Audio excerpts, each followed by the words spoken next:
Hello everyone, my precious greetings to you.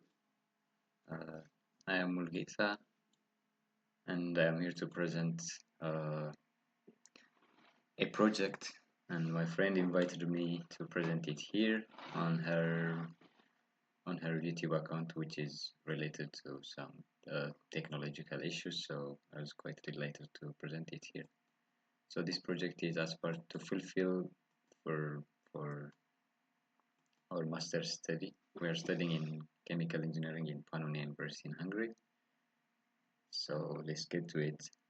So the topic of the project is design of an absorption column for carbon dioxide and hydrogen sulfide removal, and we're gonna talk on this issue.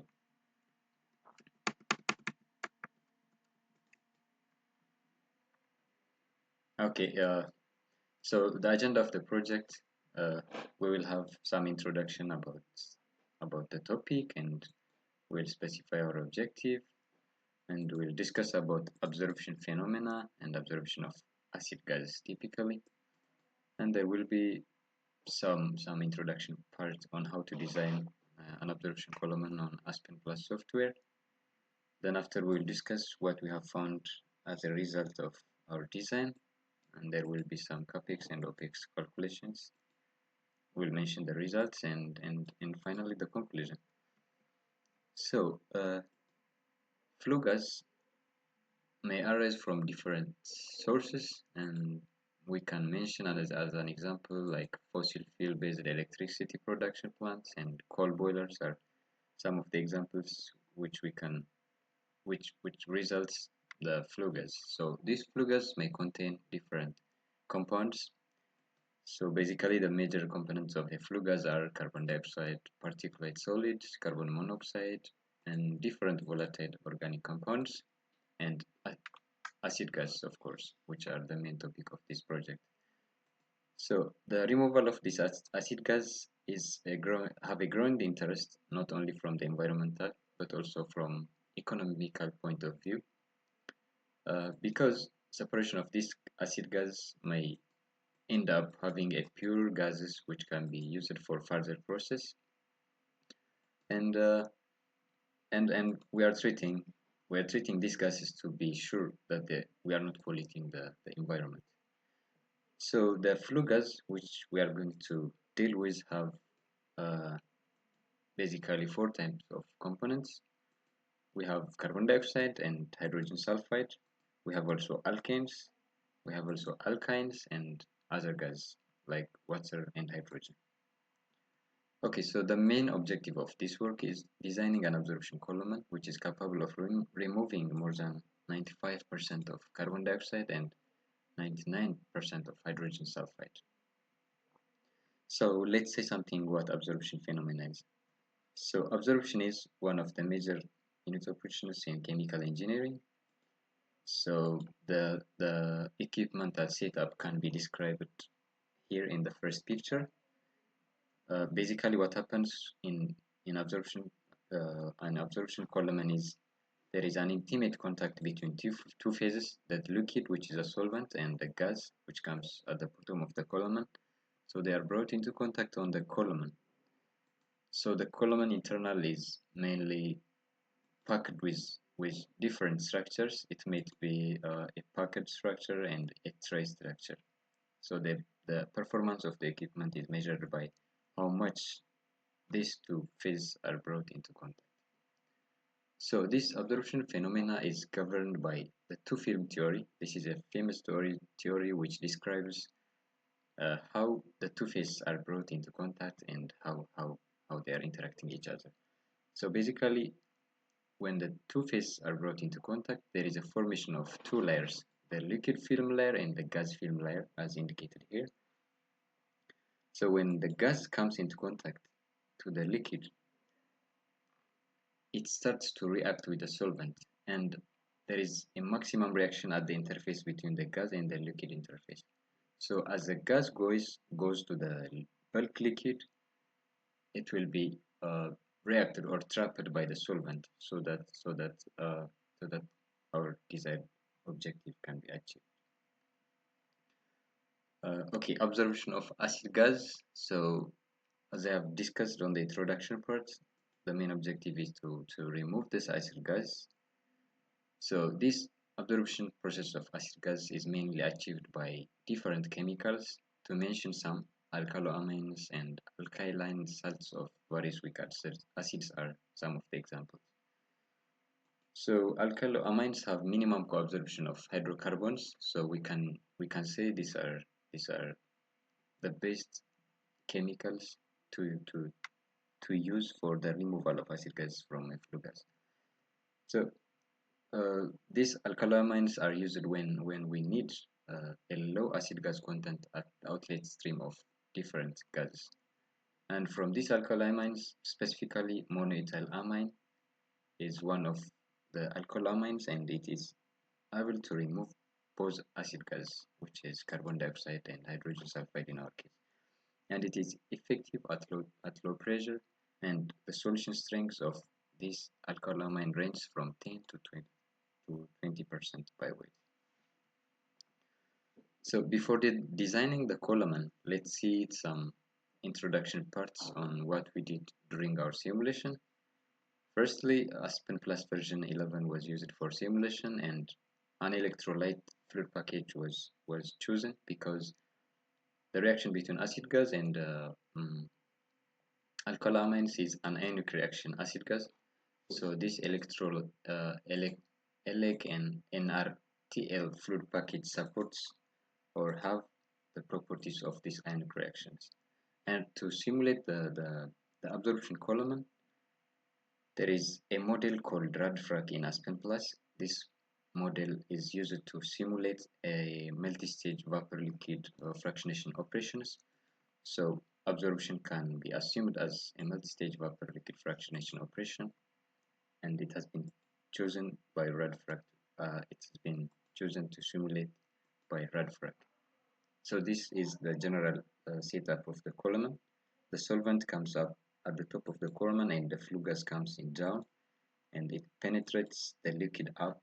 When it goes up, it meets it will be in contact with the solvent, so there will be an interaction to trap the acid gas.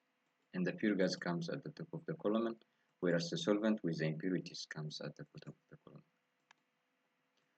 Okay, for a preliminary design, we used some literature values.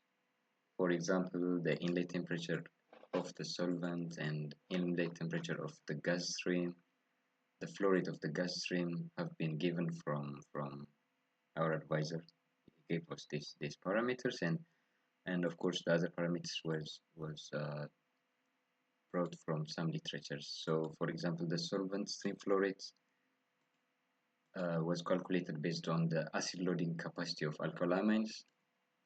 Alkylamines can trap about 0.35 mole of acid gas per 1 mole of alkylamine, and the number of stages was set to 10.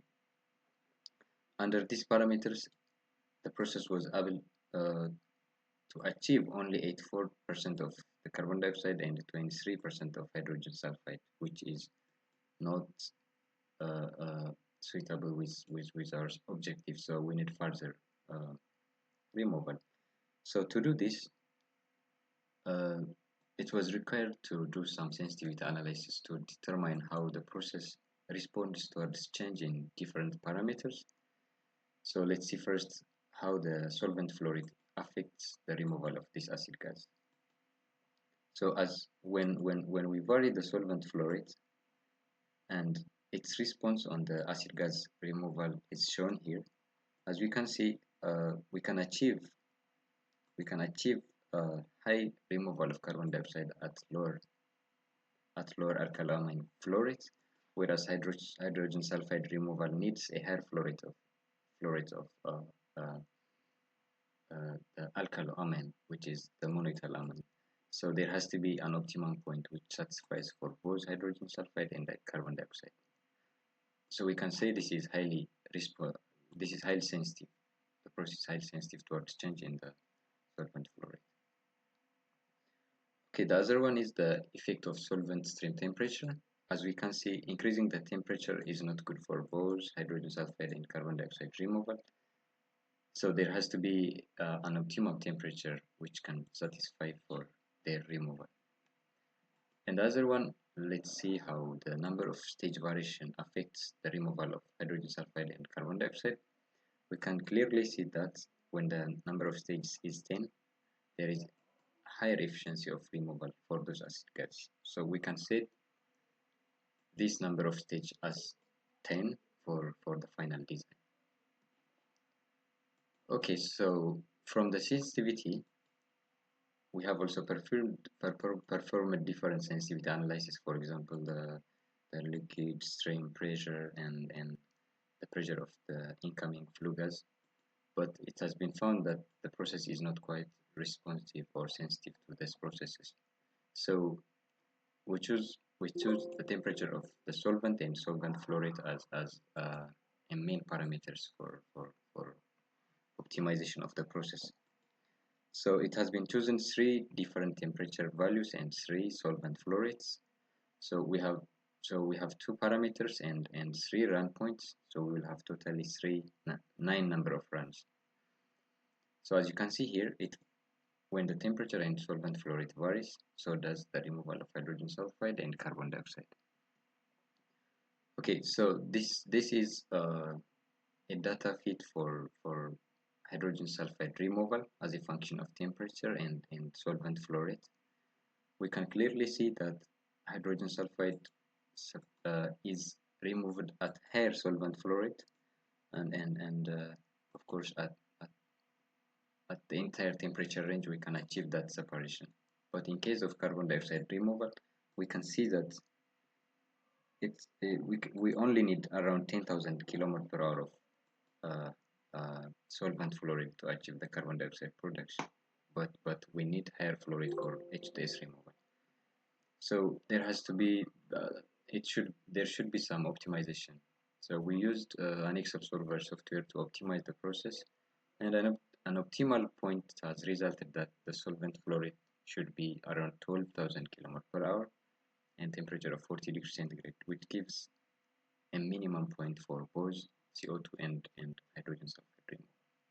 Under these parameters, 99% of the incoming acid gases are removed, so these points are used to design the column internally. So,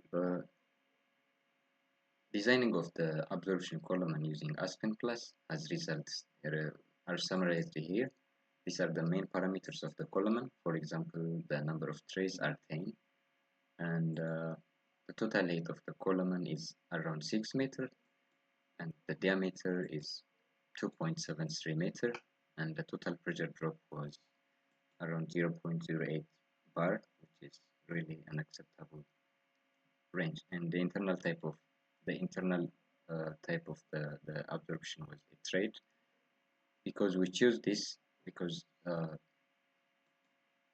designing the absorption column using tray type is more accurate than the packed one, and it is suitable for lower gas flow rates because we do have not that extensive gas flow rate. Okay, to further validate the design, we need to see the hydraulic plot. If the hydraulic plot is on the range of the shaded area, we can validate that our design is so good. So we can clearly see, for example, here at stage number 2, the operating point is at an acceptable point, which means there is no jet fluid, there is no whip, and all conditions of the vapor liquid interaction inside the columns are quite acceptable.